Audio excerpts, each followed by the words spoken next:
Welcome to the Read-In Scholarly Articles workshop.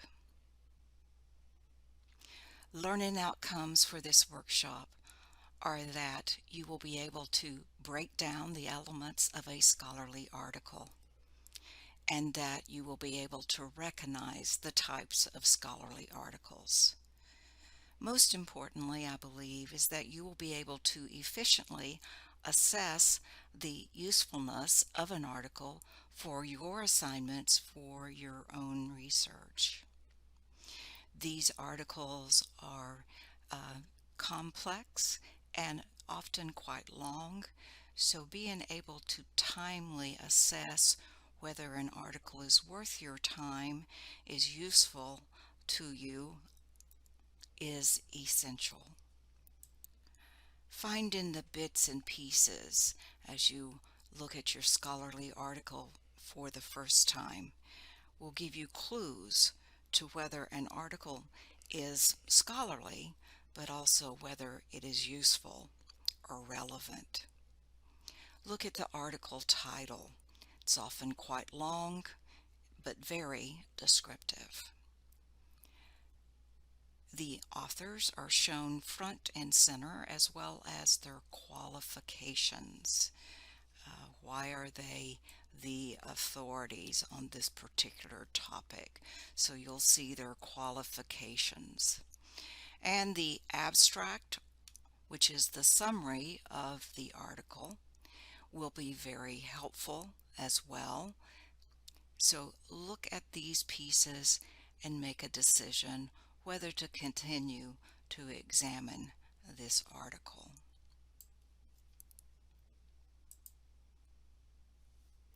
The librarians at the North Carolina University put together this interactive page, which shows again the anatomy of a scholarly article, or the pieces of that scholarly article.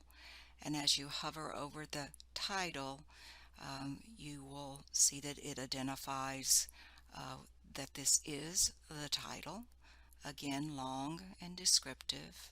The authors, again their names followed by their credentials or qualifications, and then the abstract right before the article begins. You'll find a summary of the article, and then you will start seeing subtitles, the first one being an introduction, and then perhaps you might have charts and graphs.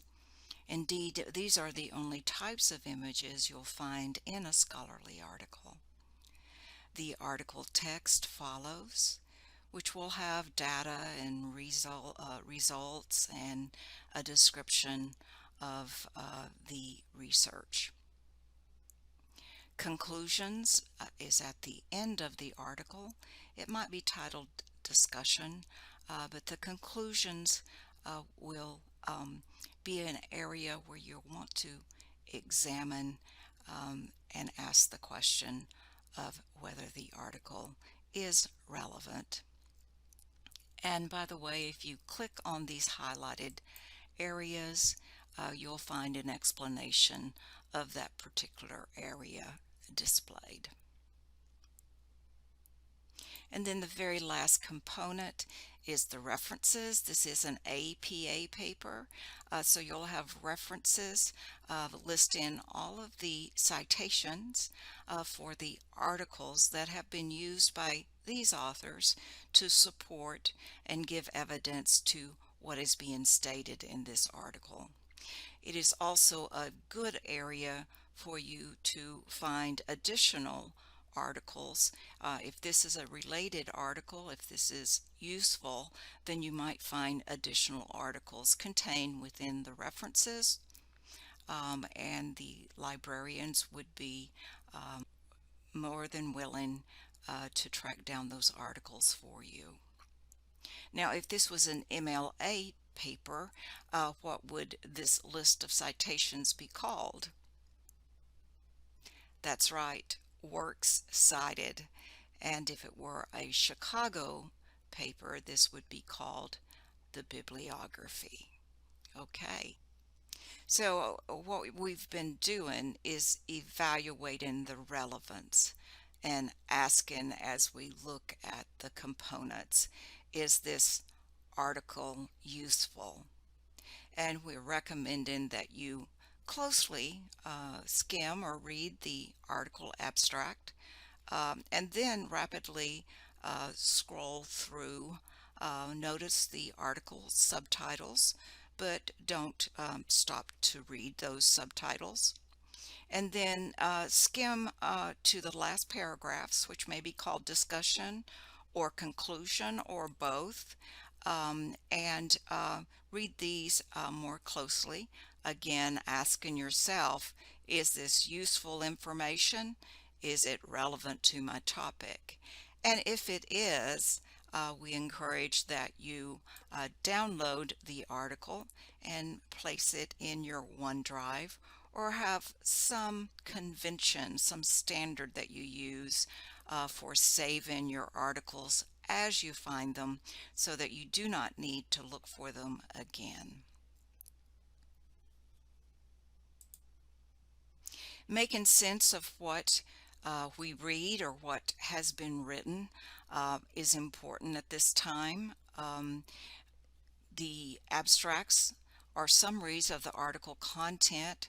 I recommend that you highlight the keywords that make the meaning of the article most evident to you.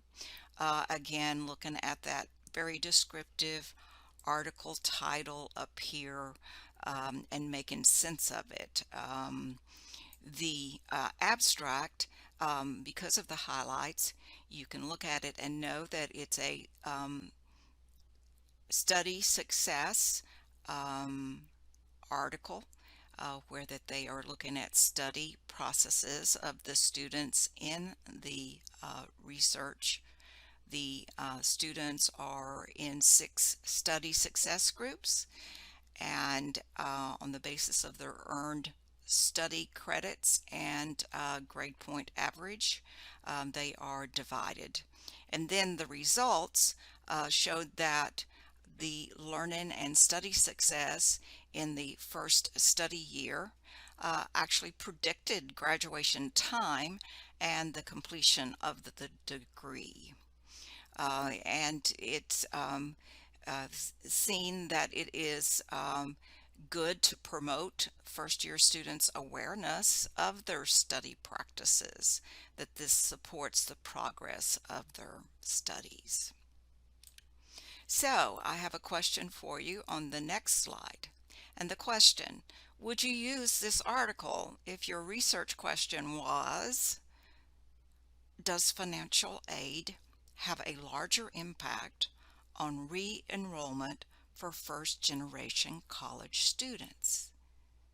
What do you say? Would you use this article if this were your research question? Or no, you wouldn't use this article? Now I would like to look at the basic types of scholarly articles. Probably the most popular scholarly article that you'll find is the original research or the empirical study, because the article is written by the researchers themselves. It is a primary source. So your professors may be using any of these terminologies to refer to this type of scholarly article. The key words in finding original research articles would be perhaps method or methodology, perhaps participants, or study. These are words that you'll find within the paper itself. Combine those keywords with your actual topic, such as perhaps adoption services and the well-being of the development of children. Couple that with those keywords that will bring to you from the databases original research articles. And then you have a literature review, which is not um, a original research, but it's written to bring together and to summarize the results and conclusions from multiple original research articles or studies. This type of article will not usually have a methodology section, and they generally have very extensive bibliographies. They're great articles to find if you are trying to get a good idea of what has been said, what has been concluded on a particular topic. Keywords, you'll find, interestingly, the keyword would be, I think, literature review coupled with your topic, like the example of adoption services. Um, and literature review will be mentioned within the abstract itself. The third type of scholarly article is the theoretical article. It is written to contribute to the foundations of a field of study.